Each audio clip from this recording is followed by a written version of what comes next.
Mon ami Sarah qui m'a laissé tomber.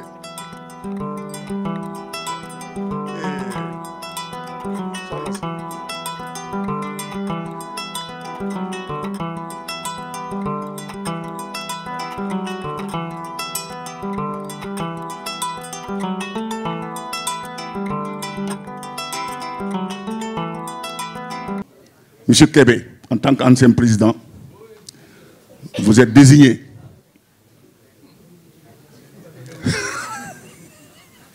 Voilà.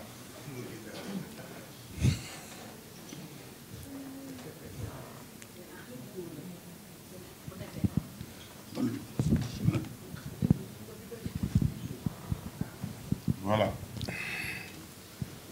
Assalamu alaikum wa rahmatullah wa barakatuhu.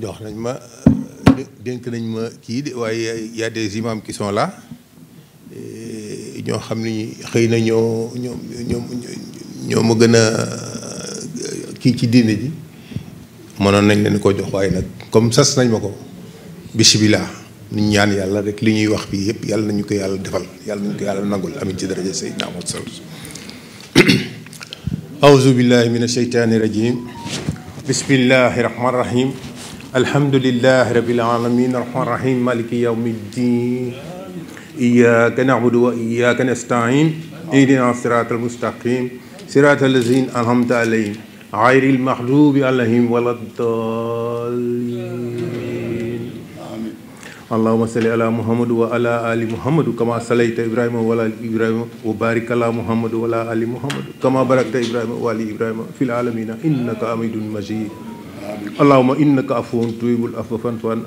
allahumma inni as'aluka bi anni ashhadu annaka la ilaha illa anta al ahadu samad allazi lam yalid wa lam yulad wa lam yakun lahu kufuwan ahad allahumma salli ala badri tamam allahumma salli ala nuri salam allahumma salli ala miftahi dari salam allahumma salli ala safi fi jami allahumma salli ala sayidina muhammad al fatih lima ughliq wal khatim lima sabaq nasir al haqq bil haqq wal adi ila siratika al mustaqim wala ali aka qadri miqdari al yazim subhana rabbika rabbil izzati amma yasifun wa salamun ala mursalin walhamdulillahi rabbil alamin. Amin. Merci, monsieur. Alors, je me demande si je dois dire bonjour, chers retraités, parce que je n'affectionne pas particulièrement ce terme. En tout cas, bonjour, chers membres de l'ARDGID. C'est avec un réel plaisir que je suis avec vous ici aujourd'hui et avec toute la délégation de la Direction générale des impôts et des domaines, en tout cas les actifs, parce que la DGID, c'est d'abord vous. Encore une fois, le plaisir est immense. Je crois que je ne regrette pas d'être avec vous ce matin. C'est un plaisir et vous comprenez qu'il y a un peu d'émotion dans l'expression. C'est des visages que j'avais besoin de revoir, que par la grâce de Dieu aujourd'hui, que je revois. Et je crois qu'il y a de bonnes raisons de nous en réjouir et de souhaiter qu'on ait encore des rencontres comme ça. Donc je crois que sans plus tarder, puisqu'il y a des discours qui nous attendent, je voudrais souhaiter à tout le monde une bonne séance et souhaiter que tout ceci se déroule comme nous le souhaitons et déclarer ouverte l'Assemblée générale de l'ARDGID. Je vous remercie. Merci, Monsieur le Directeur général. Les visages sont là. Plus tellement frais, mais ils sont là. Et on... ñu wax leen ne loolu kenn du ko rëccu parce que bokkandoo di liggéeyandoo ba nekk mag ñu doog dajewaat daje boobu rek dafa am solo parce que gis nañ ay nit ñoo xam ne tey jii tase nañu bi ñu gëjee gisante waxante xoolante yàgg na xoolante bi ñu xoolante nuyoo bi ñu nuyoo rek yàlla def ci def barke mais au-delà de ça association bi dafa am programme boo xam ne li ko ëppal solo mooy dimbalante suñu biir te si dimbalante boobu suñu biir lu bari def nañ ko si peut-être dinañ si ñëwaat mais suñ ko mënee ndimbalu direction générale la monsieur Jean Koné mii taxaw ak ñi ko jiitu donc ma bëgg ñu tàccuwaat leen bu baax a baax parce que li ñuy def bari na association bi li ñuy def bari na dimbalante jàppalante si ku am tiis ku am jafe-jafe ñu jàppale la ñu ngi jàppalante si dem Makka si dem lieu chrétien pèlerinage chrétien loolu yëpp suñ ko mënee def si ndimbalu direction générale mais aussi ñu ngi am programme boo xam ne économique la boo xam ne day tax retraités yi mën nañ ne peut-être seen doole bariwul mais suñu jàppee si loolu ñun ñëpp ñu jàpp si dinañ fexe ba nga xam ne économiquement dinañ mën a dimbali yeneen retraités ak seen famille donc UNITRA bi mooy université du 3e âge université du 3e âge dafa collé un tout petit peu ak li ñuy wax ñun senior et utile parce que mag warul tax nga bàyyeeku mag warul tax nga ne da amatoo benn njariñ mais faudrait-il également que autorités yi xam ne mag dafa am njariñ ci réew ñu leen di ñaan ñu gën a jàppaleen mag yi gën a toppatoo mag ci gën a nag jariñoo xam-xamu mag ñi parce que mag du yàlla mais yàgg nax yàlla donc loolu moo taxoon ma ne naa insister ci UNITRA bi moo tax ñu am université du 3e âge une université mondiale boo xam ne def na fii à Dakar un sommet mondial ñoom ñoo ko organisé woon avec ARDGID donc UNITRA moo tax ma bëggoon ñu insister si bu baax jërëjëf. De nous honorer de votre présence ce matin. Je sais que les contraintes sont nombreuses, mais vous avez fait l'effort d'être là avec nous. Je vous en remercie. L'association des retraités de la Direction générale des impôts et des domaines, ARDGID, par ma voix, vous remercie infiniment. Nous recevons beaucoup de délégations, en fait, d'organisations sœurs. Tout à l'heure, nous allons donner à chacun la parole pour quelques minutes. D'ores et déjà, je peux dire qu'il y a l'association des retraités des douanes, représentée par son président, le colonel Guy Dandosso. Il y a l'association des retraités du Trésor, représentée par M. Sarr, c'est Mamadou Sarr. Il y a l'association des retraités de l'Assemblée nationale, les agents administratifs de l'Assemblée nationale, représentée par Mme Ourey Tal. Et enfin, il y a l'association transversale, parce que là, elle est vraiment transversale, c'est l'UNITRA. Beaucoup de retraités ne connaissent pas cette association. c'est l'université du troisième âge, qui regroupe enfin, je veux dire, des retraités de divers horizons. Mais une association qui est, avec qui nous avons contracté. Hein. Nous cheminons ensemble sur beaucoup de choses. Ils nous ont un peu ouvert au monde, quoi. Hein, parce que nous avons fait même un voyage ensemble en Gambie, hein, l'installation de la cellule de Gambie. Et nous avons reçu ici, au Sénégal, diverses organisations. C'était au Musée des civilisations noires. Ils nous avaient conviés. Ils sont représentés aujourd'hui par M. Ibrahim Ba. Donc, et à l'interne, au niveau de la Direction générale des impôts, il y a toutes les associations qui sont représentées ici ce matin. Donc, je vous souhaite les bienvenus. Et encore une fois, je vous remercie infiniment. Voilà. J'espère que bon, ça va bien se passer. Nous sollicitons vos prières, en tout cas, hein, pour que ça se passe bien. Bon, Mak nak bour la. Vous comprenez pourquoi? Parce que les gens, tu les convoques à 9h.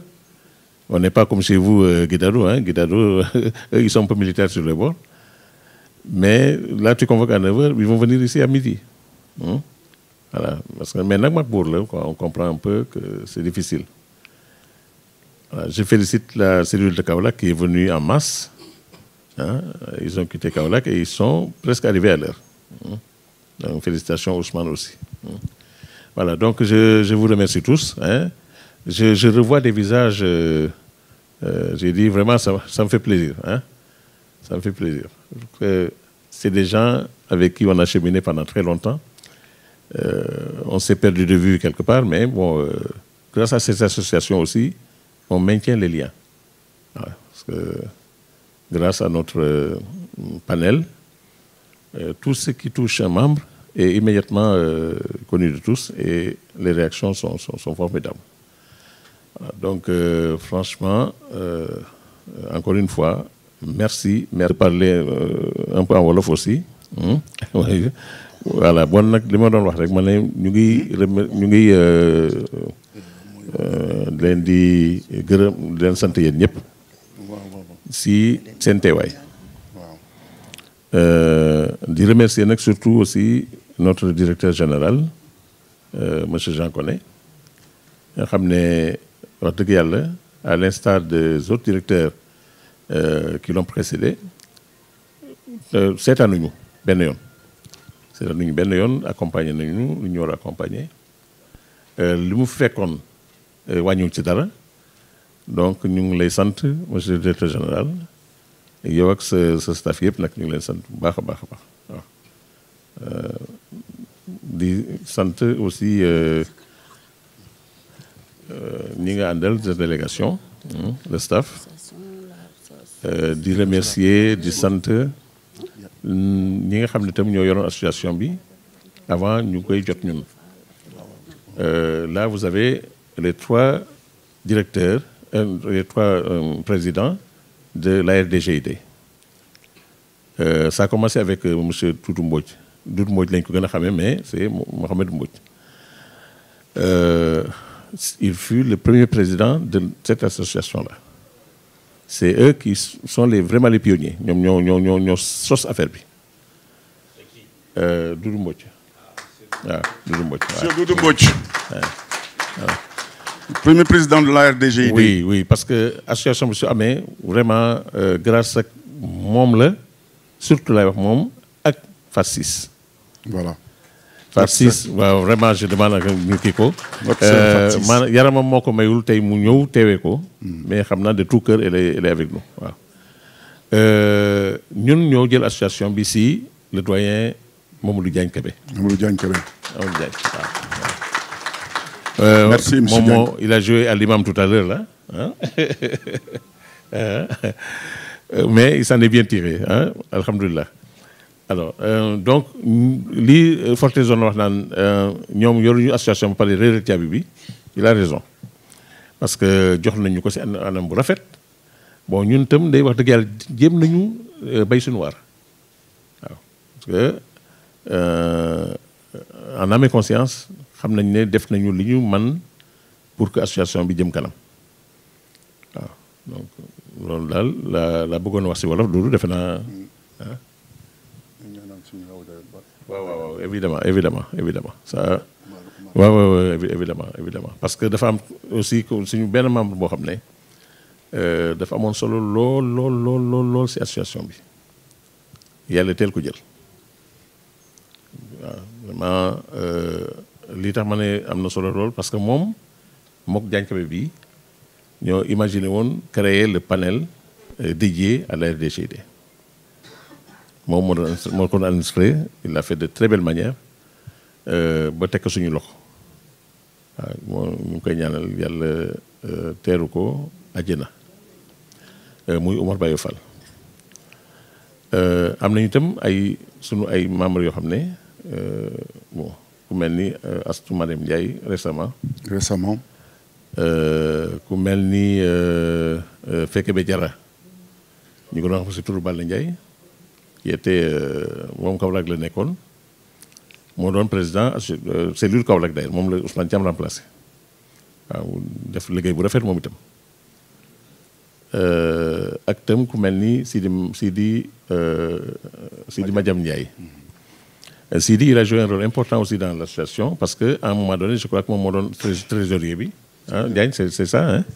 Secrétaire général il était secrétaire général. Voilà il a fait un excellent travail waaw moom itam yàlla na ko yàlla yërëm voilà donc noonu la kenn war leen a fàtte wax dëgg yàlla kenn war leen a fàtte. kenn war leen fàtte waaw donc ñu leen di ñaan ngeen ñaanal leen yàlla yërëm leen waaw fa ñu nekk mu gënal leen fi ñu jógee nii. Des retraités de la Direction générale des impôts et des domaines, mesdames, messieurs les présidents représentants des amicales sœurs, monsieur le coordonnateur de la DGID, mesdames, messieurs les directeurs, chers aînés, distingués invités, mesdames, messieurs, bonjour. L'avantage d'être directeur général des impôts et des domaines, c'est qu'on a un staff qui est toujours avec nous, qui nous prépare de bien bonnes choses, parmi lesquelles un discours auquel on ne s'était pas préparé. Et je tiens particulièrement à remercier pour cela le directeur de l'administration et du personnel, M. Ibrahima Ndiaye, ici présent, pour tout le travail qu'il est en train d'abattre, mais également remercier en même temps le directeur des systèmes d'information, M. Hassan Diouf, qui est là présent. Je le disais, la chance c'est de pouvoir systématiquement faire reposer une bonne partie du travail sur des gens qui ont énormément de choses à faire, mais qu'il faut par moment activer. Et hier, naturellement, pour donner juste une idée du niveau de considération que l'ensemble du personnel de la DGID a à l'égard de ses anciens, je lui ai dit le soir qu'il faut qu'on se retrouve demain au niveau du Théâtre National Daniel Sorano. Je lui ai dit Théâtre National Daniel Sorano. Donc il y allait matinalement. Et après, il s'est rendu compte en fait que je voulais parler du Grand Théâtre.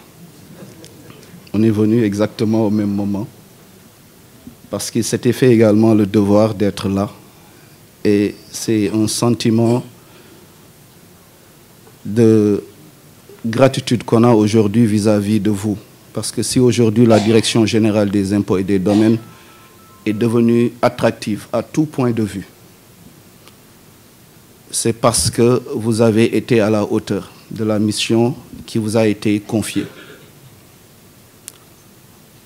Parler sans discours dans des circonstances de cette nature est très simple parce qu'il s'agit en réalité de partager des émotions. Mais on ne veut pas oublier quoi que ce soit, tellement on a des choses à se dire.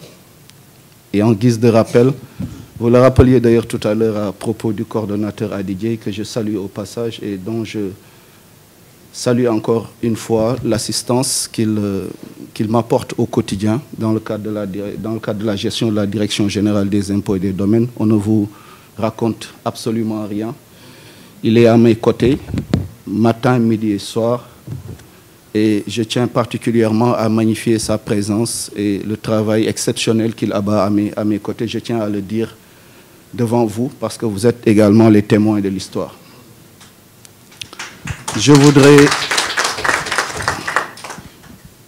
voudrais commencer en guise d'exemple par parler de deux personnes. Mais quand je parle de ces deux personnes, je veux juste renvoyer à une image, c'est-à-dire ce que vous représentez pour nous qui sommes encore en activité. Je commencerai par le doyen Mamadou Sarr. Je sais qu'il n'aime pas trop être mis au devant des projecteurs. Je l'ai trouvé au ministère des Finances et du Budget. Doyen, vous étiez à l'époque directeur de cabinet du ministre du Budget.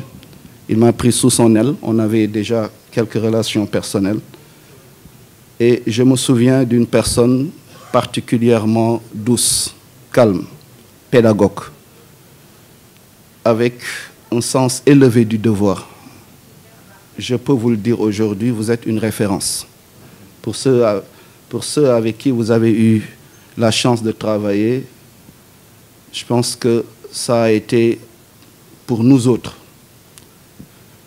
un honneur.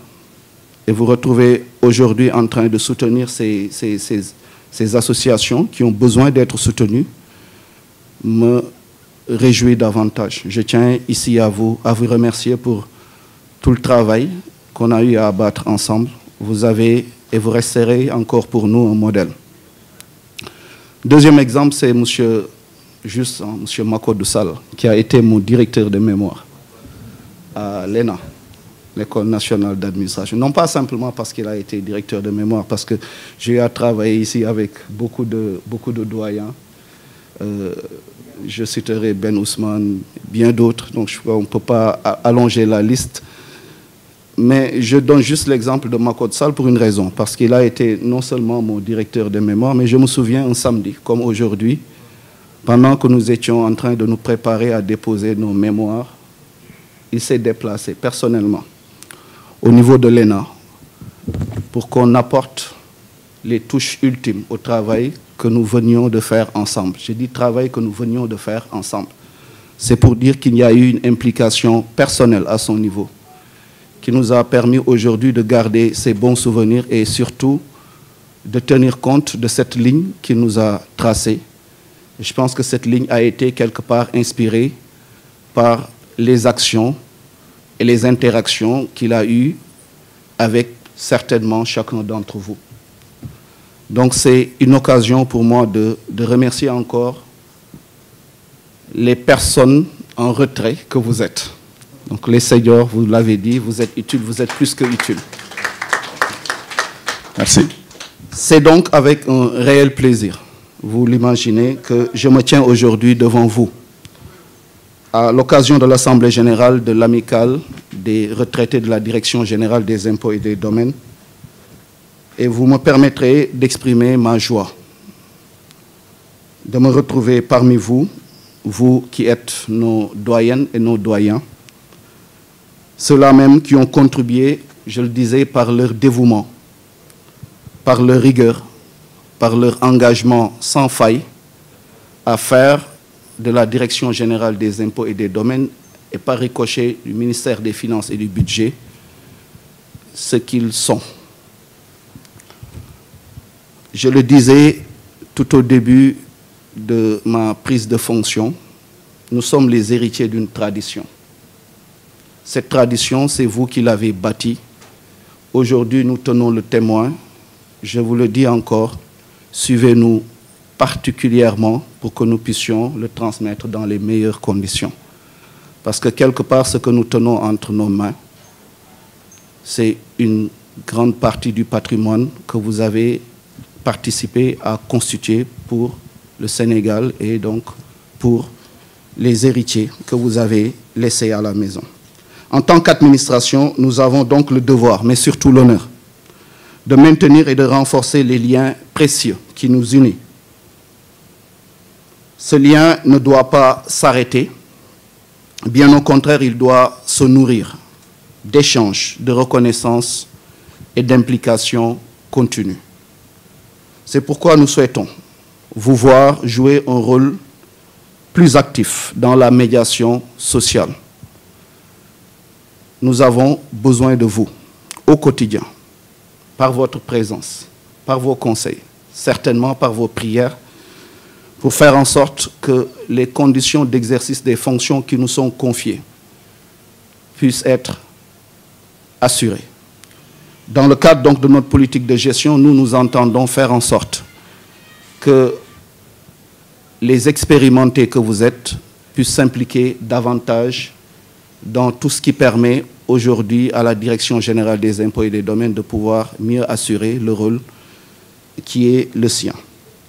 Votre sagesse, votre connaissance fine des dynamiques humaines et votre légitimité naturelle auprès des agents peuvent utilement contribuer à préserver l'harmonie et à faciliter le dialogue au sein de notre institution.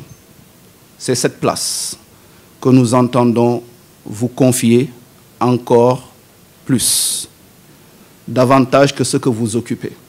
Je l'ai dit, vous devez participer aux réflexions. On est dans le cadre d'un projet de réforme du Code général des impôts et des domaines.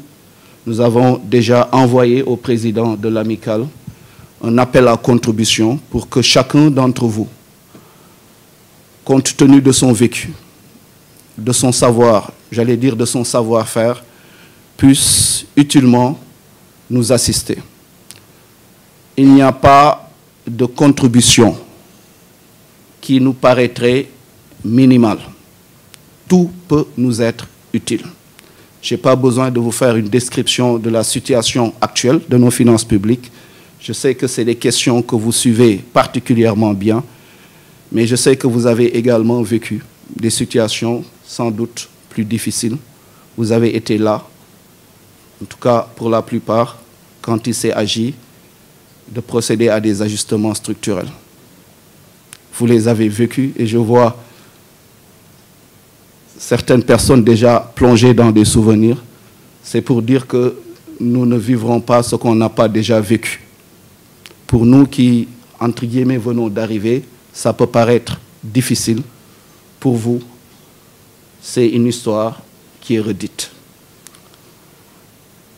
Vous êtes aussi, chère personne à la retraite, une source d'inspiration inestimable pour les jeunes générations d'agents, qu'ils soient fonctionnaires ou non fonctionnaires. À travers vos parcours exemplaires, vous incarnez des valeurs d'intégrité. Vous incarnez le professionnalisme, vous incarnez la loyauté. Nous avons donc la responsabilité de valoriser votre trajectoire, ce qu'on entend bien faire, de transmettre vos histoires, de vous donner un exemple, afin que ceux qui vous succèdent puissent puiser dans votre expérience les clés de leur propre réussite. En conclusion, je voudrais, au nom de toute la Direction générale des impôts et des domaines, formuler pour chacun d'entre vous des vœux pieux. Que la santé vous accompagne. Que la longévité vous soit accordée. Que la paix et le bonheur règnent au sein de vos foyers. Et que vous continuiez, surtout pour nous, à jouir pleinement de votre retraite auprès de vos proches. Merci pour tout ce que vous nous avez donné. Merci pour tout ce que vous allez continuer à nous donner. Et surtout, merci d'être là, toujours présent, avec le cœur, avec l'esprit, mais surtout avec la générosité. Je vous remercie. Merci. Merci, merci beaucoup à vous aussi, Monsieur le Directeur général. Assalamu alaikum wa rahmatullah ta'ala wa barakatuh. Monsieur le Directeur général, Monsieur le Président des retraités de la RDJDE, Messieurs les anciens présidents de l'AR, DGID,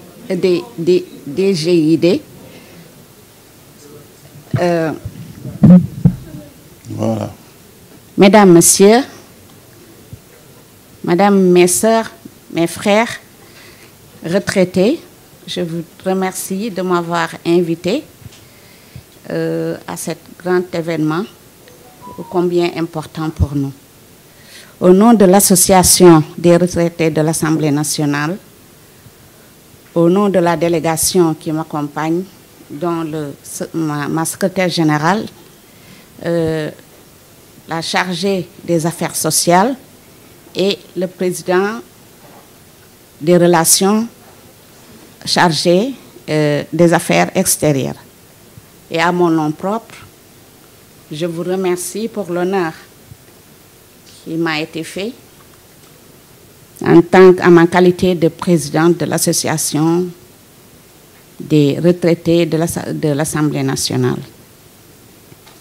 maa ngi leen di gërëm bu baax di leen santat di sant le président Omar Ndiaye qui m'a fait l'honneur de m'inviter ici di ñaan yàlla association bi yàlla na ko yàlla jëmale ci kanam te ñi nekk en activité yal na leen yàlla may wér ak gudd fan ba ñoom ñëpp ñu mën ñu fekk ci tey association retraité de l'Assemblée nationale nag amuñu seen fay parce que invitation bi ngeen ñu defal ni am na solo lool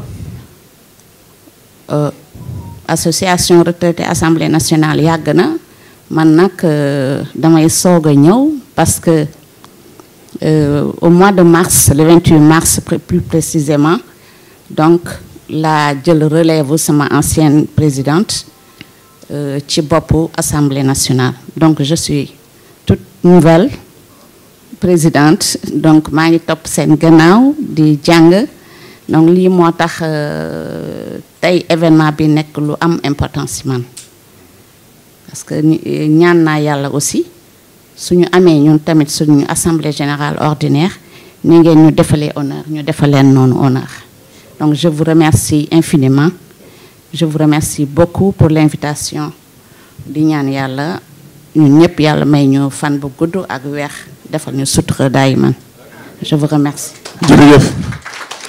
jërëjëf soxna si Adja madame Tall ñu ngi lay sant di la gërëm. Merci beaucoup monsieur le président de l'invitation monsieur le directeur général ancien président et membre de l'association des retraités de la DGID. Moi c'est Ibrahima Ba, je suis le vice-président chargé de la coopération et du partenariat de l'université du troisième âge. Le président Sidou Khaïdou Camara étant retenu, il revenait juste de âge et compte tenu du fait de l'âge, je pensais qu'il fallait le préserver parce qu'il avait des problèmes à gérer par rapport à ça. Son intérimaire, le professeur Mamadou Diallo, a bien voulu me faire l'honneur de me faire participer à cet événement important. En résumé, l'Université du troisième âge, c'est une institution mondiale qui est membre de l'Association internationale des universités du troisième âge, qui est une organisation mondiale créée à Toulouse.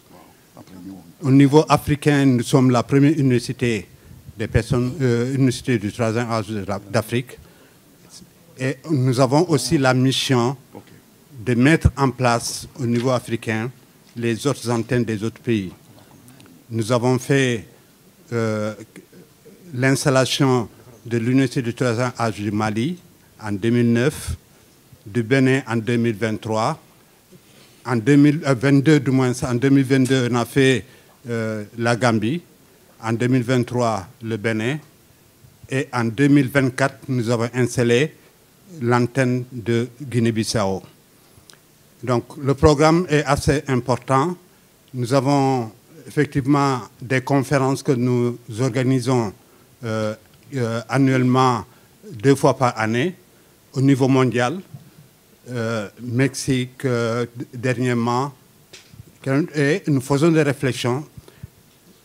La réflexion que nous avons eu à développer au niveau national quand nous avons eu le privilège d'organiser la conférence de Dakar en novembre 2020, le 25 novembre 2022, nous avons aussi lancé l'idée d'une réflexion qui est la prise en charge de la question du troisième âge au niveau africain et au niveau mondial, pour que cette réflexion a permis, du point de vue de nos résolutions, à soumettre au système des Nations Unies notre réflexion sur les questions du troisième âge.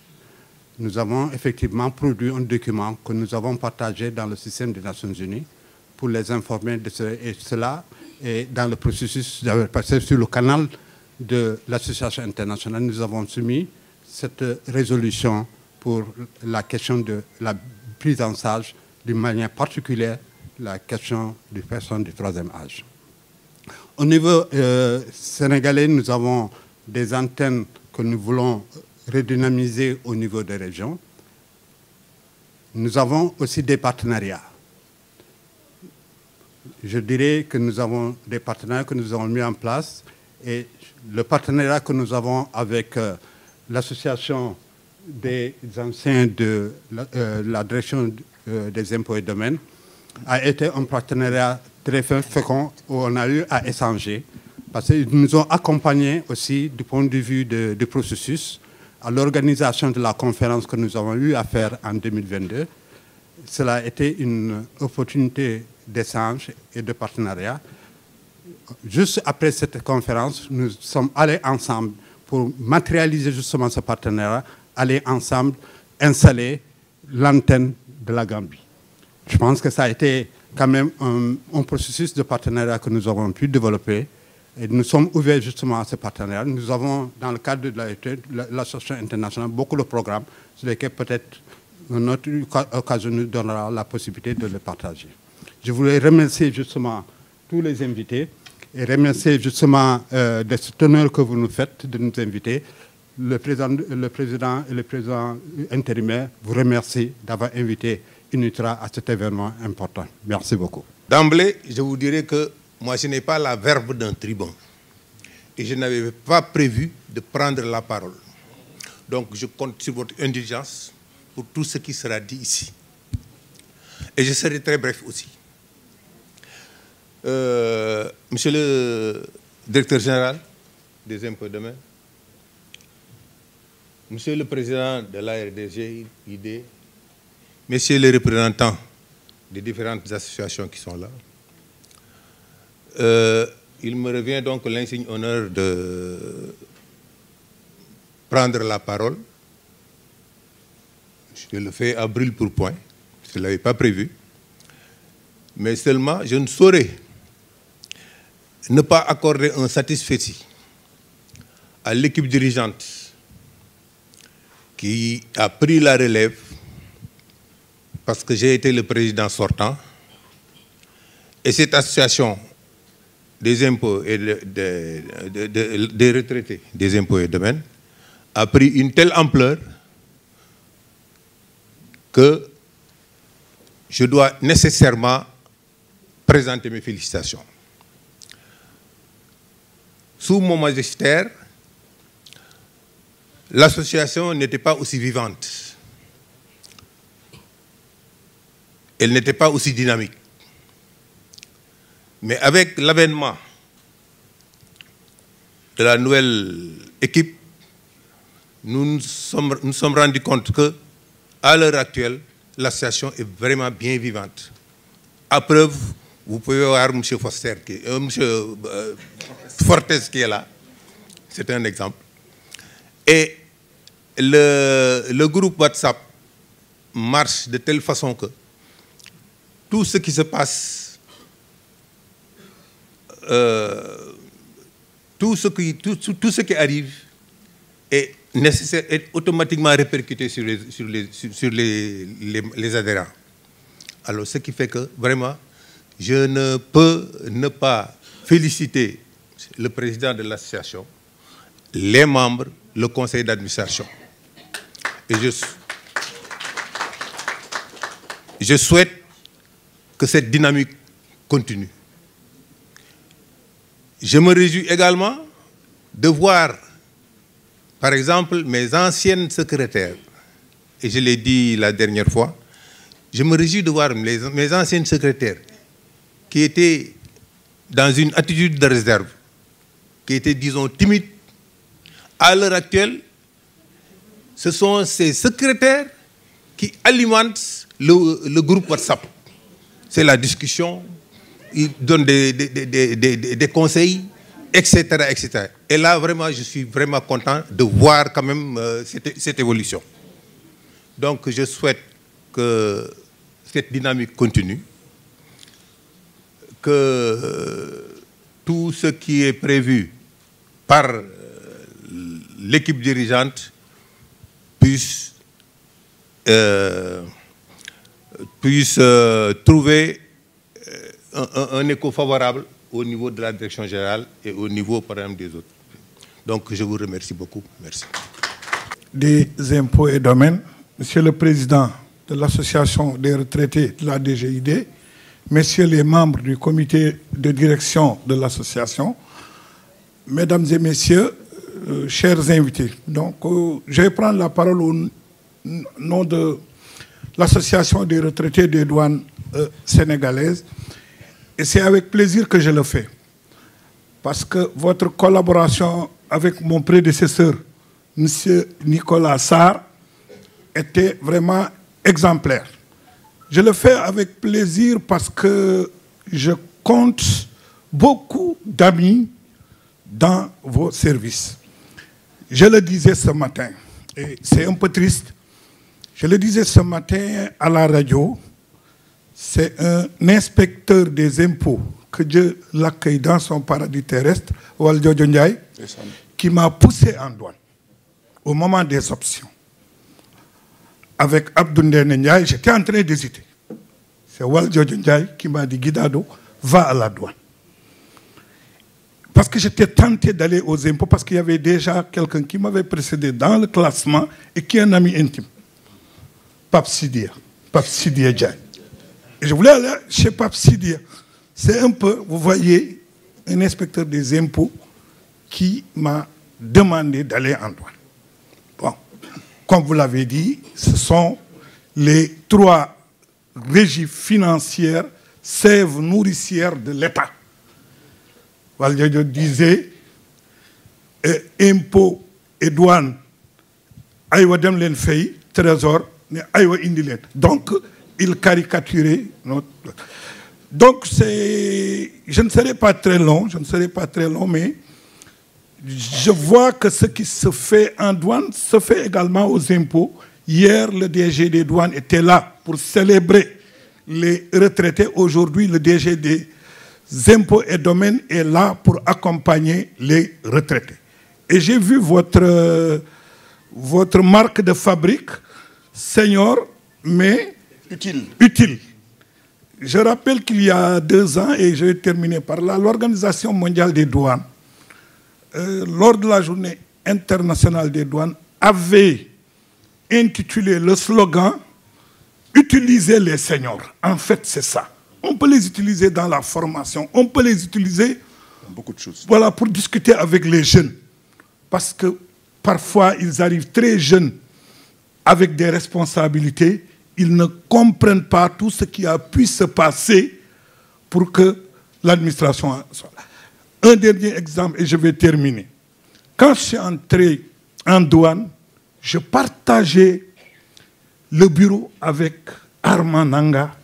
Nous avions des chaises, ce qu'il y a de plus ordinaire, des tables, ce qu'il y a de plus ordinaire. Vous allez aujourd'hui à la douane, avant d'entrer, les jeunes ont des caméras pour voir si vous voyez. Donc, c'est ceux qui ont précédé, qui ont fait que ceux qui sont venus après puissent avoir ces conditions de travail. Donc, monsieur le directeur général, monsieur le président, chers collègues, parce que nous sommes des collègues, vous nous avez confié beaucoup de choses. Nous prenons la TVA à la porte, nous calculons les droits d'accise à la porte et c'est vous qui nous avez confié ça. Je vous remercie et je souhaite plein succès à vos travaux. Merci beaucoup. Merci. Monsieur le directeur général des impôts et domaines, Monsieur le président de l'association des retraités de la DGID, Monsieur le président d'honneur de l'association, Monsieur le président de l'association des retraités de la douane, Mesdames et Messieurs, chers invités, c'est parfois malaisé de parler en dernière position parce que vous trouvez que le stock de parole a été plus ou moins utilisé et pillé, pour ainsi dire, par tout le monde, de sorte qu'on n'avait pas grand-chose à dire.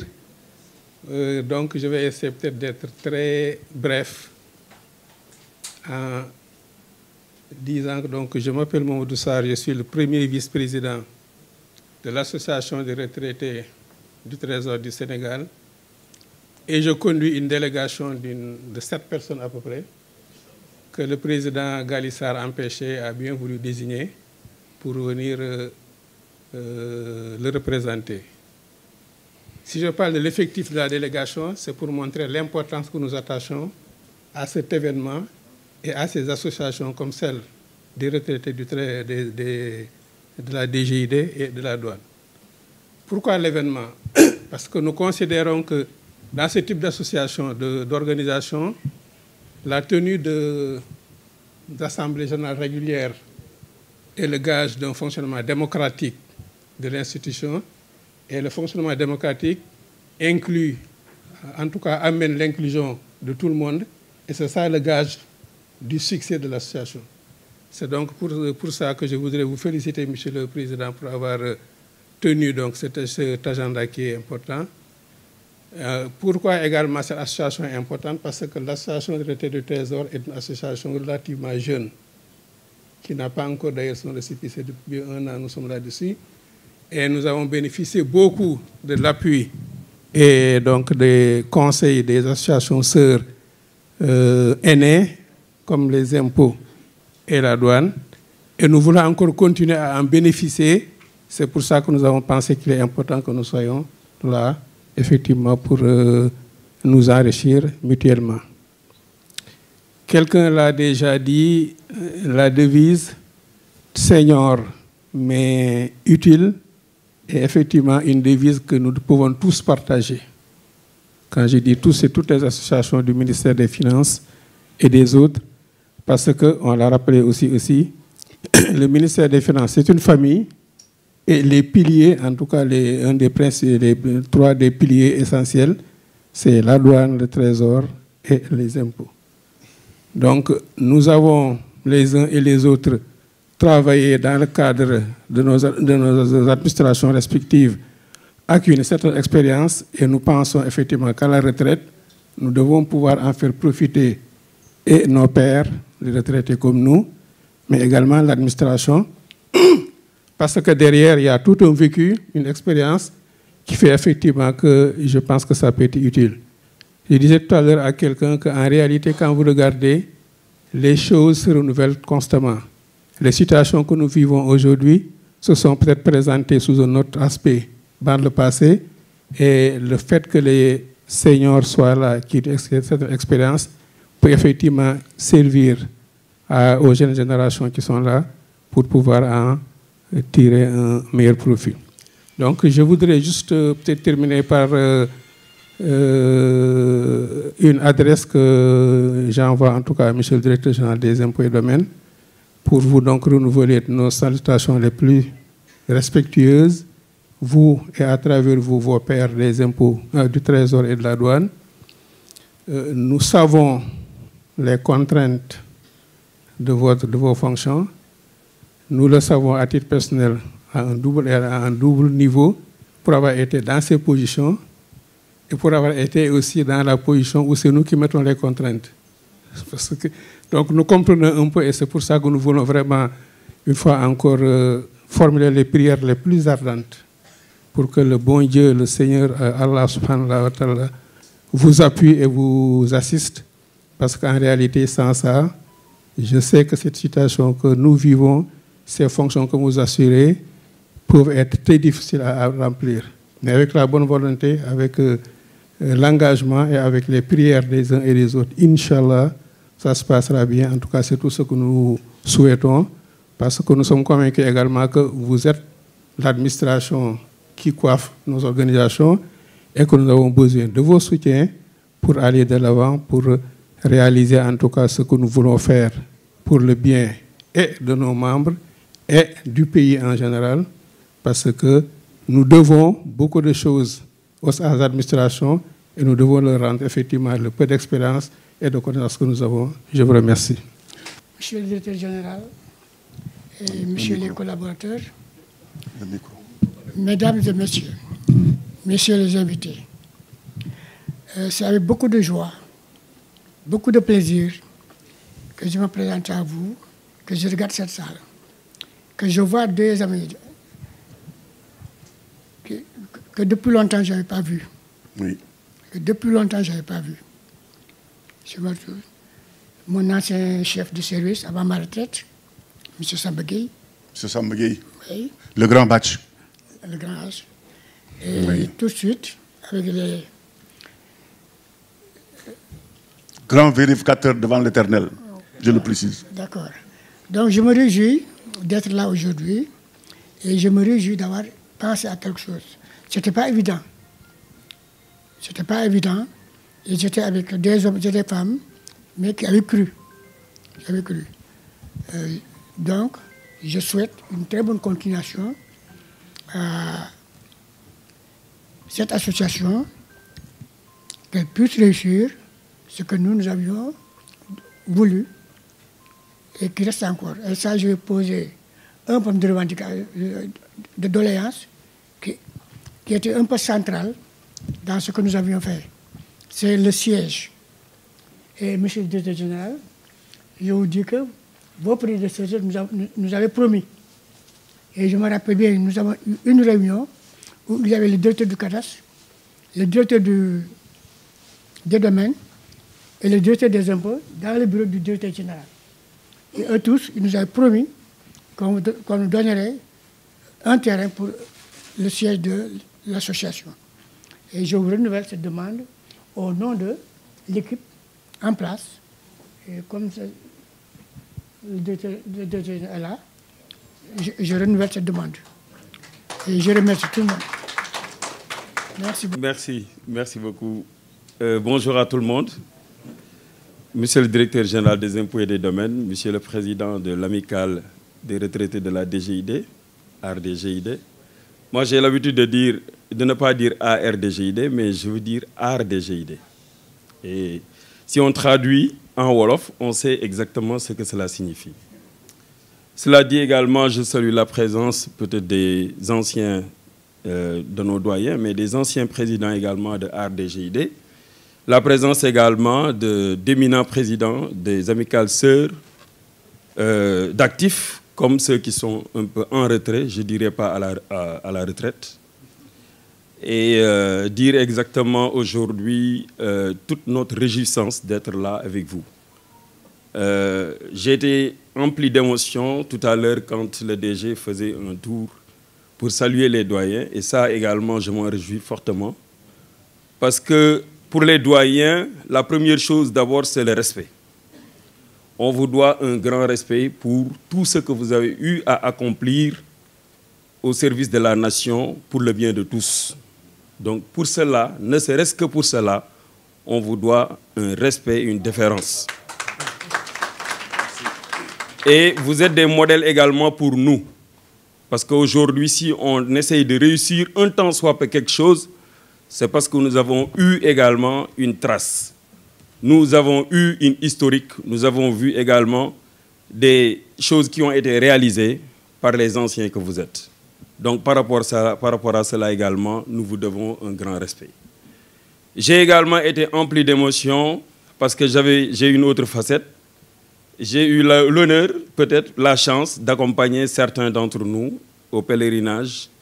Et je vois aujourd'hui les visages des uns et des autres, par rapport en tout cas à notre modeste personne, voués effectivement de respect, d'empathie à notre égard. Cela également a été véritablement, en tout cas, le reflet de cette émotion-là qui nous avait envahi, en tout cas par rapport à cela. et parler également au nom de l'amicale des inspecteurs des impôts et des domaines. Mais tout à l'heure, on a plus ou moins alourdi, n'est-ce pas, la charge, parce que également, j'ai été désigné pour parler au nom de l'association, en tout cas des associations sœurs internes au niveau de la DGID. Et ça également, peut-être c'est un honneur qu'on puisse, en tout cas, m'affecter cette tâche. Mais c'est dire tout simplement que ces associations-là se réjouissent de leur présence, mais se réjouissent également de l'organisation de cette rencontre qui se trouve être cette Assemblée générale ordinaire de l'art DGID. Nous sommes très contents d'être là ce matin avec vous, parce que chaque fois que nous avons des occasions de rencontre avec vous, nous prenons encore des leçons. Tout à l'heure, ce qui a été dit et prononcé par les uns et les autres, les orateurs qui m'ont précédé en la parole, je pense qu'il y a eu des fédérations ou des coordinations d'associations. Et cela également, nous devons le calquer par rapport aux associations que nous dirigeons.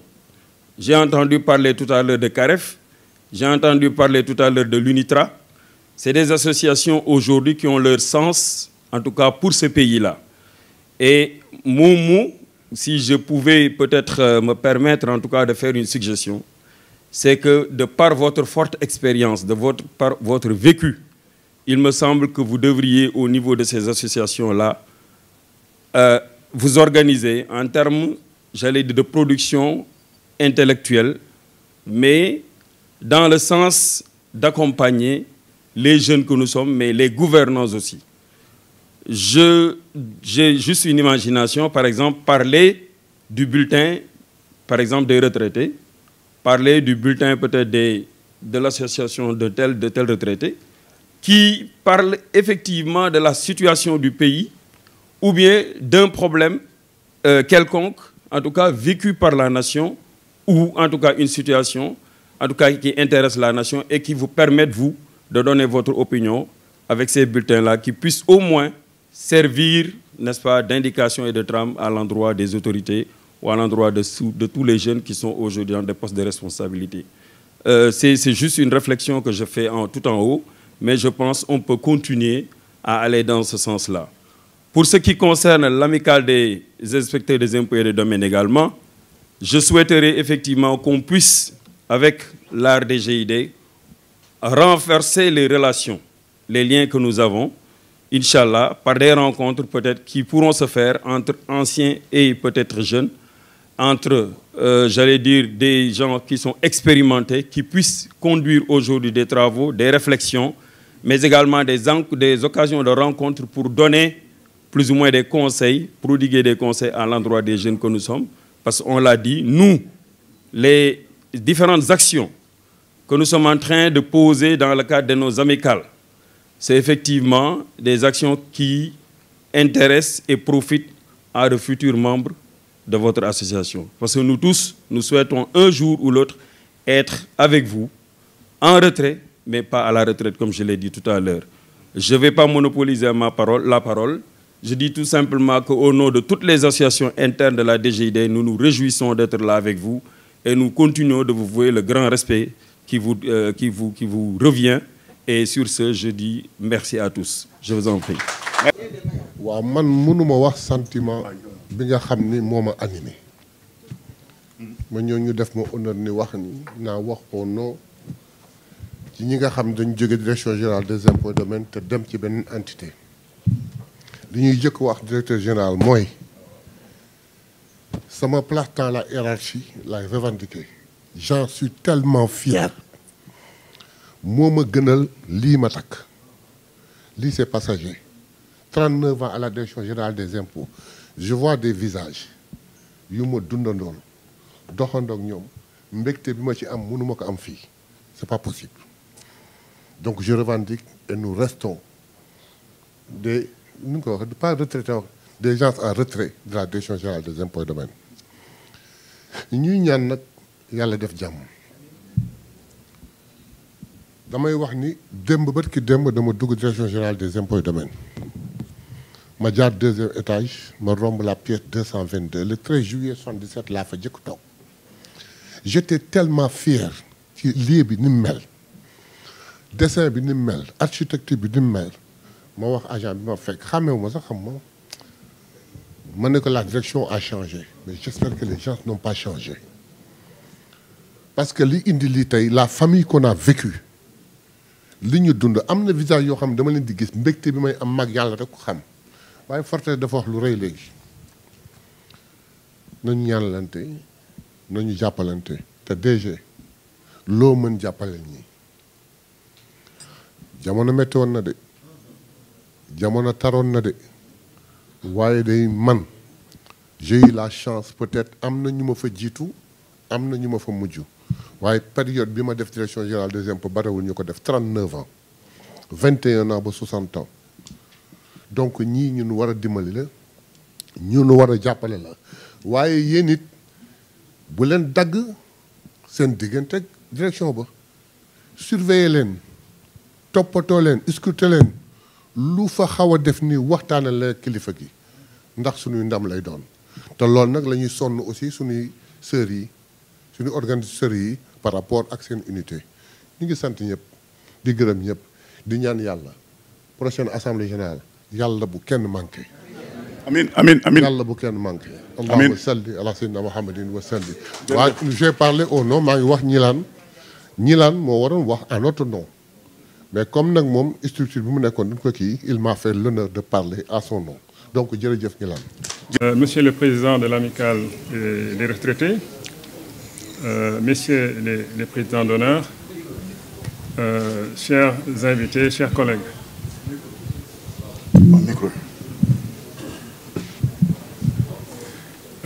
J'ai un immense plaisir aujourd'hui en tout cas d'assister à cette assemblée générale ordinaire organisée par l'amicale des retraités.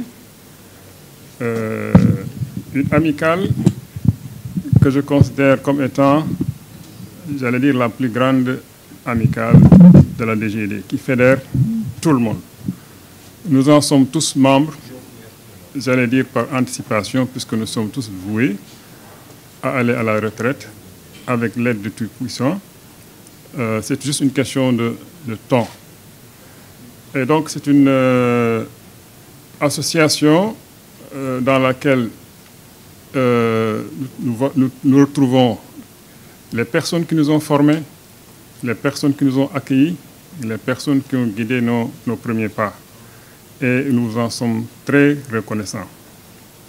Si aujourd'hui nous sommes en nos positions de travail, c'est parce que vous avez, à un moment donné, travaillé de façon inlassable à bâtir les fondations de notre administration.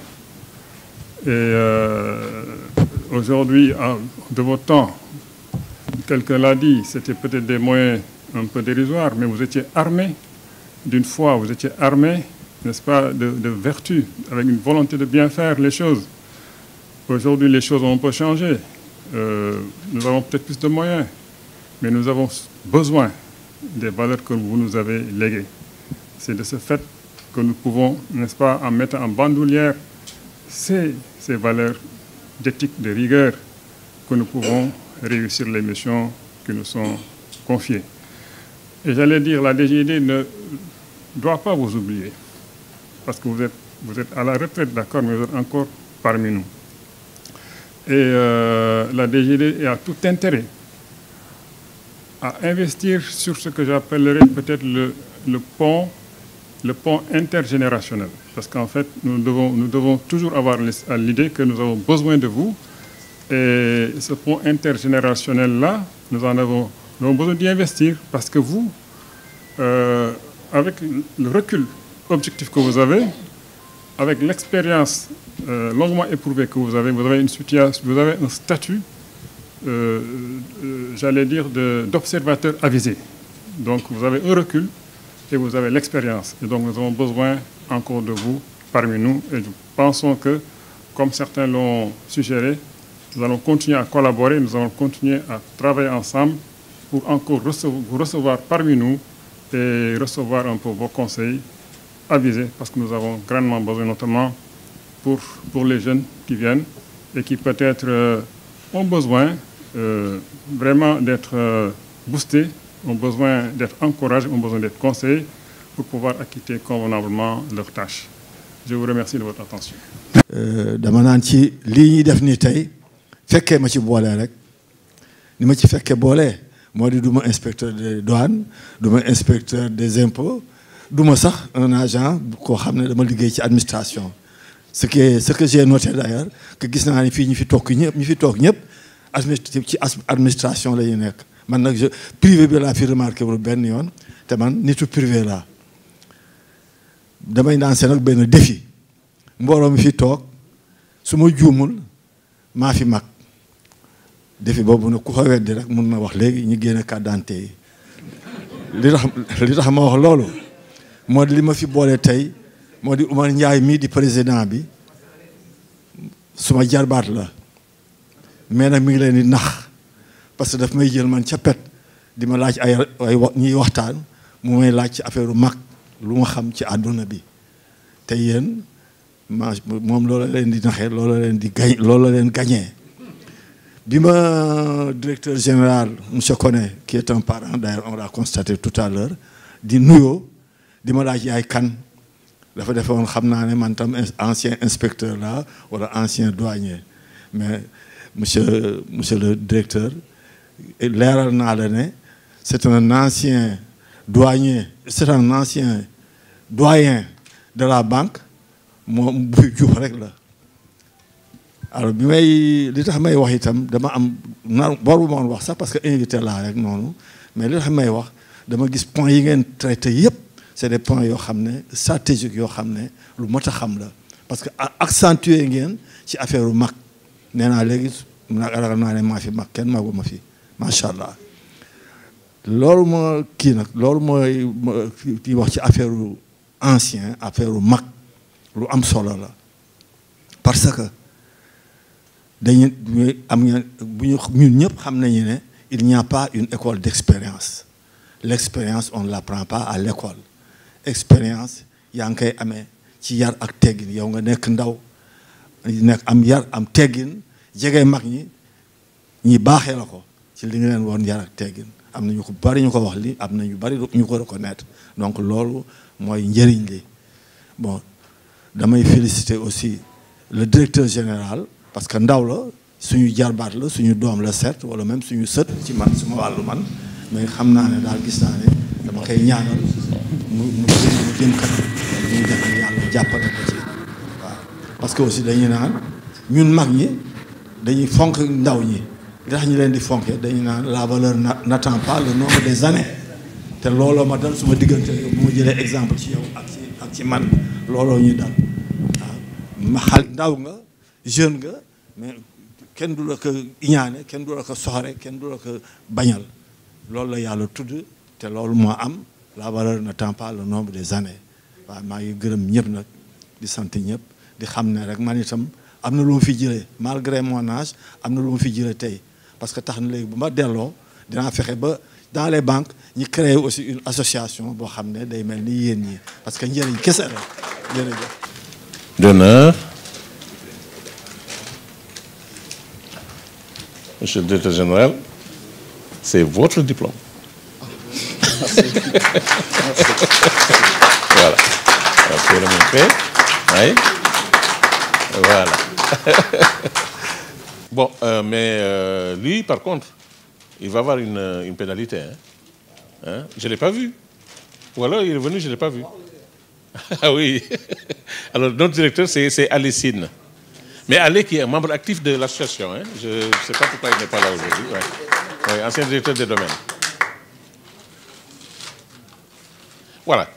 Ça, colonel, ce diplôme, c'est vous qui allez le prendre. Nous avons tenu à honorer Nicolas Sarr.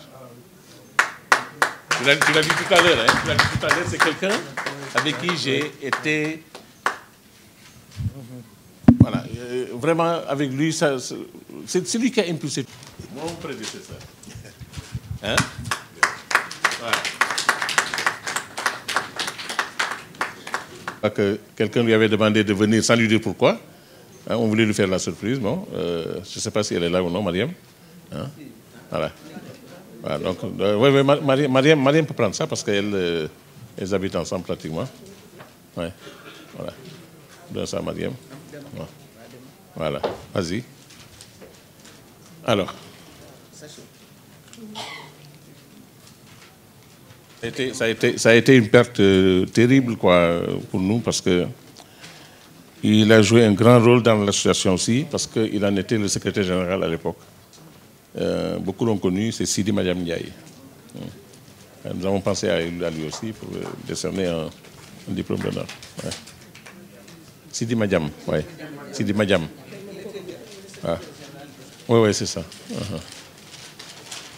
On va honorer une dame qui est exceptionnelle. Oui, une dame qui est exceptionnelle, qui n'est pas là parce qu'elle a voyagé elle aussi. Elle a voyagé, oui. Et qui a rendu aussi possible la mutuelle dont je parlais là tout à l'heure. Parce que quand on crée la mutuelle, c'est elle qui a fait le voyage à Abidjan, qui allait s'enquérir de ce qui se faisait là-bas, qui a fait un rapport extraordinaire et qui a décidé à San Dianco à fonder la mutuelle des impôts et des domaines. Il s'agit de Madeleine Pinto Sène. Voilà. Oui, Modou Diop, c'est le bocon aussi. Modou Diop, il était aussi avec. On va applaudir Madeleine Pinto Sène. Donc, voilà. Fortes, voilà, tu le prends. Voilà, Fortes, tu le prends. Voilà. Mais on a diminué, j'ai mis juste Pinto. Parce que oui, c'est ça. Alors, je disais tout à l'heure que nous avons deux cellules qui sont vivantes. Hein? La cellule de Kaolack et la cellule de Saint-Louis. Mais je dois dire que la cellule de Kaolack, Dame Le Pion, quand même, à la cellule de Saint-Louis, parce qu'ils sont plus dynamiques.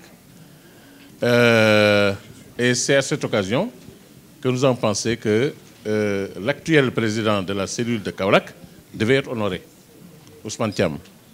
Maintenant, tu as pris le diplôme de Fekebe, de Balla, tu viens prendre ton diplôme, toi. Oui, Ousmane, oui. Cellule de Kaolack.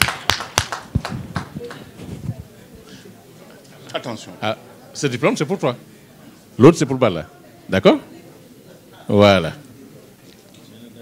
Oui, c'est ça. waaw ngeen baal ma kàddu ngërmaan la rek te yow mii nag lay gërëm parce que da nga def loo xam ne ak yàgg si staff dañ koy saluer tout récemment ça ne fait même pas 10 jours dañoo kenn ku bokk ci ñun yàlla def mu tawat ma wax la ko nga taxaw ci taxawaay bu mat sëkk yàgg sa jigéen yu baax yi yëkkati teraanga ju bëri jox ma ko ne formuleel benn délégation ngeen dem ba ci moom ngeen jox ko ñuy cité son nom muy El Hadj Boubacar Ndiaye nekkoon kenn ci ñun koo xam ne nit ko actif la kon am na yoo xam ne kenn du ko bañ ñàkk wax tey ba jant bi doon so danaa wax te li ma wax yëpp ci yàqu moom de di la gërëm nag di la sant di gërëm assistance bi yëpp mais di beral ngërëm suñ mbokk mi yàlla na ko yàlla dimbale et yéen bi diis na nit ñi dañuy wax ne yàlla na yéen bi woyof baaxut na diis gan nga am ñu loo ko jàppale yàlla yàlla dimbale jërëjëf loolu laa ci bëgg a wax. Merci monsieur Thiam. Merci. Merci monsieur Thiam. Bon. Ce diplôme est le diplôme réservé à Cheikh Tidiane Ba. Vous voyez, donc c'est un ancien directeur général qui aussi a soutenu cette association-là. Donc, on ne les oublie pas. Voilà, Cheikh Tidiane Ba. En fait, lui, il devait être là. Il est juste en voyage, quoi, parce qu'il est allé amener son équipe féminine au Maroc. Voilà, l'équipe féminine de la Médina. Oui, Abdoulaye Diagne, donc votre prédécesseur, chef d'État général. Voilà, lui aussi, il a, voilà. Parce que c'est quelqu'un qui a beaucoup fait pour l'association aussi. Voilà.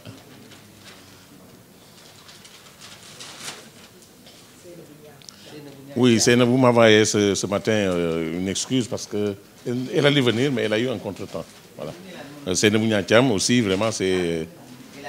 Oui, bien sûr, bien sûr. Bien sûr, après vous allez vous organiser. C'est pour aller vite, quoi, parce que... Voilà, ce diplôme est réservé à Amadouba, ancien directeur général aussi. Ouais.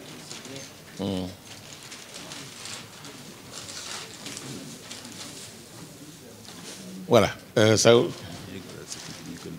Oui, excusez-moi. Ça aussi, c'est un diplôme réservé à un autre ancien directeur général qui devait être là, Mais lui, dès que je lui avais dit, il y a un mois et quelques, il m'a dit, c'est dommage, parce que ce jour-là, précisément, je vais voyager. C'est Assane Dianko. Oui. Ouais. Assane Mutuelle, voilà, c'est ça. Parce que, en fait, si on a une mutuelle aujourd'hui qui est performante, si on a une mutuelle, tout juste une mutuelle, c'est tout, c'est grâce à Assane Dianko. Hein, on n'oublie jamais. Ah oui, Bassirou Samba Niasse. Bassirou, c'est le prédécesseur de Ablaye Diagne. Alors, en fait, Bassirou, c'est lui qui a impulsé le mouvement réellement. Hein, parce que les augmentations que vous avez eues, c'est grâce à lui. Je dois témoigner, je dois dire qu'en fait, avec Bass, ça a été comme lettre à la poste, en vérité. Tout ce que nous avions comme doléance, il a dit tout de suite, j'accepte, je le fais. Voilà. Donc, on ne l'oubliera jamais, oui.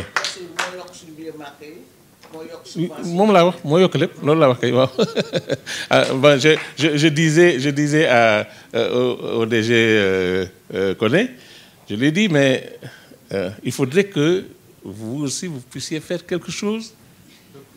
Oui, c'est-à-dire, on pourra dire, mais c'est lui, il a trouvé là, mais il a augmenté. Il n'a pas juste laissé ce qu'il avait trouvé, voilà. Voilà. Bassirou Samba Niasse. Non, Bassirou, il a été vraiment le dynamiteur, quoi. Franchement, c'est... Oui, hein? On ne l'oublie pas, oui. Ah oui, ça... Alors, donc, nous avons tenu à honorer quelqu'un. C'est vrai, il y a beaucoup de jeunes qui ne le connaissent pas. Peut-être qu'ils ont entendu parler de lui. Mais nous l'avons trouvé aux impôts. Mais c'est un exemple parfait. Je vous dis, c'est pas possible. En fait, c'est même pas un humain, quoi. Hein? Tellement il est parfait. Oui, il a été directeur des impôts. Parce que ça existait à l'époque. Je crois que c'est... En tout cas, c'était directeur des impôts. Hein? Oui. Birem Dien. Oui, on n'a pas oublié. Et il n'a pas pu venir aujourd'hui parce que, bon, Macla, et puis voilà, Yarambi peut-être, mais on avait pensé que c'est quelqu'un qu'il fallait honorer. Hein, c'est Birem Dien. Alors, un autre directeur des domaines, nous avons perdu des membres qui nous étaient chers, quoi, franchement. Et la dernière en date, nous avions pensé qu'elle serait là aujourd'hui. Mais Dieu en a décidé autrement. Et nous continuons depuis lors de prier pour elle. Il s'agit de Astou Marème Ndiaye. Oui.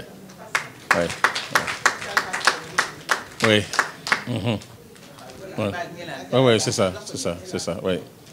Je suis ému là parce que franchement, c'est... Alors, tout à l'heure, j'ai parlé de... Donc, là aussi, on a tenu à magnifier ton travail. Oui, Mamadou Mamar. Alors, ce diplôme est pour toi. Pour tout ce que tu as fait. Imam. Oui, imam. Oui. Je sais. Il a une triple casquette. Il a une triple casquette. Hein? Voilà, imam. Hein? Voilà. On ne la présente pas. Hein? Adjamati, c'est Adjamati national. Hein? Voilà. International, voilà, c'est ça. Alors, Adja, voilà. Hein? On ne pouvait pas ne pas te décorer, hein, franchement. Ah oui, mais bien sûr. Et voilà, félicitations. Voilà ton diplôme d'honneur pour service rendu, parce que c'est toi qui as rendu les choses possibles. Ah non, le plaisir est partagé. Ouais. Merci beaucoup. Merci. Oui. Adja Seynigay, on a tenu à l'honorer aussi, hein, pour ce qu'elle fait pour le pèlerinage à la Mecque. Ouais. Donc, AIDP, tout le monde connaît l'importance de... Voilà. Hein, voilà. Ah, où est la vice-présidente? Ah, oui, c'est maman encore, voilà, c'est ça, oui, voilà. Oui, c'est ça. Ah oui, c'est ça, oui. Chaque moment, donc voilà. Oui. Alors, c'est C'est Adja Maïmouna. Sissoko Ousmane. Oui. Sano Sakili Baboula. Koko ma rek maa ko mën a wax. Oui. Je ne peux pas le dire. Félicitations. Merci. Voilà. Alors, Ibrahima, c'est le diplôme de... Non, Sidi Khairou Kamara. Sidi Khairou. Ouais. Là aussi, nous avons tenu à l'honorer. Voilà. Et nous souhaitons un prompt rétablissement. Hein? Voilà, merci beaucoup. Merci. Le sachet. Oui, donc ñu ngi may jox li di ma sargal mais dara xumbal panel rek moo tax ñu ma koy jox nag. waaye nag man c'est naturel chez moi. C'est naturel chez moi. Mais oui. Je le fais sans forcer. C'est ça. Voilà, noonu la ma yàlla bindee daal. Et puis, te itam parfois, il diffuse des vidéos il prend lui-même, il danse. En fait, il anime. Oui. Voilà. Il anime. Ça, et rien que pour ça. Ça quand même, ça fait quelque temps que je n'ai pas fait parce que en dansant, j'ai peur de tomber là. N'est-ce pas? Voilà.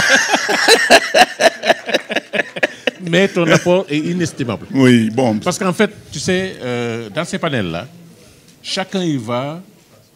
Je veux dire, les besoins ne sont pas les mêmes. Oui. Et j'ai dit aux gens, il faut être tolérant parce qu'il faut du tout pour faire un monde. Oui. Voilà. Donc, il y en a qui sont dedans parce que, vous voyez, il y a des gens qui sont seuls à la maison. Il n'y a plus d'enfants, il n'y a plus de petits-enfants.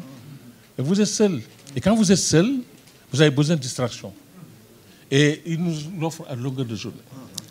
Avec ses blagues, avec ses histoires. Et en fait, voilà le plus cayorien des Cavériens. Voilà. Donc, on ne pouvait pas ne pas t'honorer. Merci. Pour tout le travail que tu fais. Merci. En fait, je dis toujours, ce qu'il fait lui, il est le seul à pouvoir le faire. Hein. Moi, je ne peux pas, Doudien ne peut pas. Personne ne peut le faire dans le panel. Il est le seul. C'est à se demander, est-ce qu'il dort au fond? Moi, je l'ai vu hier, il a fonctionné jusqu'à 3h du matin pratiquement. Oui. Jusqu'à 3h du matin, il postait encore des choses. Donc, vraiment, félicitations, mon cher. Merci. Pour tout ça. Merci. Et voilà, comme j'ai dit, vraiment, je le fais tout naturellement. Te itam wax dëgg yàlla gis nga maa ngi leen sant nag ci sargal bi parce que nit ki ñun dañuy faral di bàyyi dégg nga mar de taale ba nit dëddu ñuy soog ñëw ku ne di ko gërëm di wax lu baax ci moom nañu waxante lu baax si bi ñuy dund waay fas lu mu daw dees ko làbbali de temps en temps mu gën a ngar. Voyez comment il parle wolof, hein? Comme un cayorien. waaw kay maa ngi leen sant di leen gërëm vraiment affaire bi neex na ba pare. waaye nag du fi yem nañ dem ba ci kanam. Satisfaction un temps soit peu. Voilà. tàccu leen DG nag. Moi, je sais le travail que tu fais. Je le sais. Parfois, il travaille jusqu'à 4h du matin. Jusqu'à 4h du matin pour l'association. Il l'a fait il n'y a pas 2 jours. Donc, on ne pouvait pas ne pas t'honorer, Doudou. Quand je lui ai dit, et il avait refusé, en fait. Il avait refusé, il m'a dit non. J'ai dit non, tu vas le prendre. Il m'a dit non. Mais c'est le CA, le conseil d'administration, qui l'a contraint. Parce que tout le monde à l'unanimité lui a dit, Doudou, tu seras honoré. Voilà. Ouais. Alors, ouais. El Hadj Doudou Diène, vraiment, comme on vient de le dire, il abat un gros boulot dans la GD. Alors, en français vraiment limpide, il m'appelle professeur, je l'appelle professeur, mais en fait, le professeur, c'est lui. Voilà. Vraiment, on lit... Hein? Ah, oui. Extraordinaire. Doudou, merci pour tout ce que merci. tu as fait. Si on ne t'avait pas, on allait te créer. Ah oui, c'est sûr. Bismillah.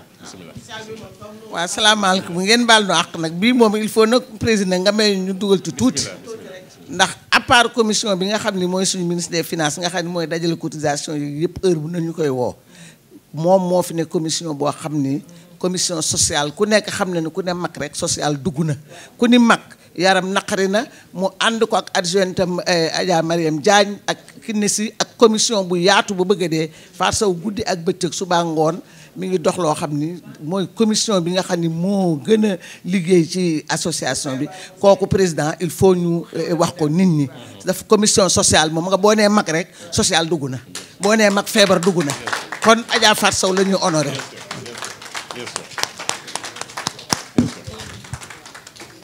ah oui kii nag Adja Fatou Sow lañ koy wax. balaa ngeen ko sant man ma sant ko ba pare ci kanamu ñëpp nag. ndax elle est arrivée aux impôts je suis arrivé aux impôts le 7 janvier 1974 4e bureau de l'enregistrement Cap Manuel. Elle est arrivée le 7 mars 1974 te boobu ba léegi dara mosul ñaaw. C'était au Cap Manuel 4e bureau d'enregistrement. Les jeunes ne savent pas mais Cap Manuel c'est au fond là-bas fii Dakar jeexee. foofu la woon bureau le palais de justice abrité à l'époque le bureau de l'enregistrement qui s'occupait de l'enregistrement des arrêts et jugements des cours et tribunaux et des timbres fiscaux et également timbres sur état et la taxe annuelle sur les véhicules.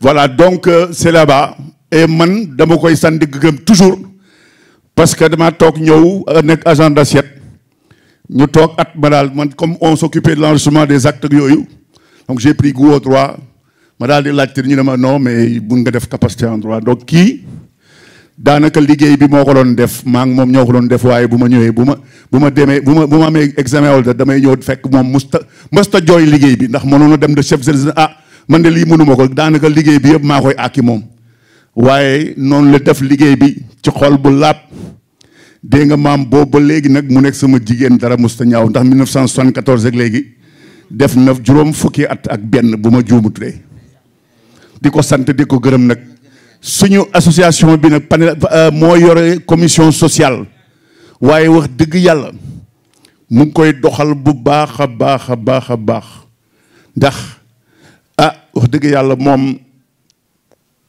lu xew rek mu jóg bu dee ku feebar bu dee mar de taale kenn ci gudd koo xam ne kii suñu waajur bu dëddu wala si ñun kenn ci panel bi vraiment moom ñu ngi koy sant di ko gërëm xam ne comme du jël moom tamit si elle n'existait pas on allait la créer de toutes pièces voilà merci Adja yàlla na la yàlla fay yàlla na la yàlla fay ci njaboot ji te fay na la sax ci njaboot ji ba pare ndax ku def lu baax rek mu feeñ ci yow feeñ ci sa njaboot jërëjëf. Il est là. Abès. Il est encore là. Je fais encore la liaison, le grand Abès. Alors, les rares fois où on a... Oui. On a fait seconde, première, terminale. N'est-ce pas? Tu vois ça? Tu vois ça? Voilà. Donc, Abès, les rares fois où on a fait une sortie récréative, c'est lui qui nous a accueillis chez lui. Et je dois dire que la première fois, il est allé de sa poche, sa propre poche. Il nous a offert l'amabilité de nous laisser son domaine là-bas, à Sangalkam. Quand on a voulu sortir une deuxième fois, bon, on projetait autre chose, mais ça s'est raté. Et il nous a dit, mais écoutez, venez chez moi. Donc les rares fois de vie qu'on est sorti, c'était chez lui. Et il l'a fait avec le cœur, donc on ne pouvait pas ne pas l'honorer. Abès. Voilà. Hein? Ah oui, non mais c'est ça. Et nous aussi. Et tout le monde. Voilà, donc j'ai dit, il est allé de sa poche. Hein? Donc Abès, merci beaucoup pour tout ce que tu as fait pour l'association. Hein? Merci. Alors, Ndiobène Vie, comme on vient de le dire, ouais. les deux sorties qu'on a faites, c'était chez lui, là-bas à Sangalkam. Mais il nous a tellement bien reçus, il nous a tellement gâtés. Lekk bi moom Ndiobène yi dañ cee nekk di ci dem ba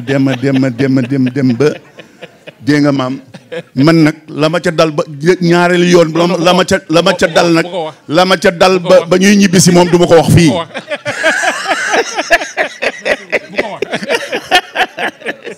Ah oui.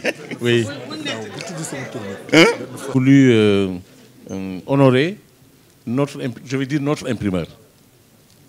C'est un peu l'imprimeur de la DGID, Gaël Amadou Baro. Gaël, quand on l'a présenté, nous devions faire notre premier numéro, parce que nous avons un journal. Badiane, tu parlais de bulletin, nous avons un journal. Hein? Nous avons un journal.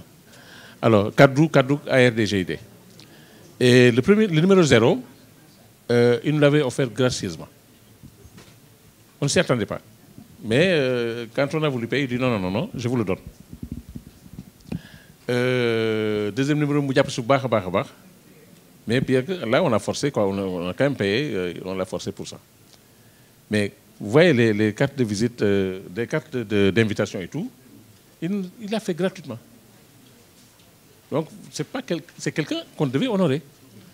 J'avais voulu, je lui ai dit, bon, tu nous fais un diplôme, réserve-nous un diplôme vierge. Je voulais lui faire la surprise. Mais quand j'ai regardé les cartes de visite, je me suis dit, mais si c'est comme ça, on ne pourra pas écrire dessus.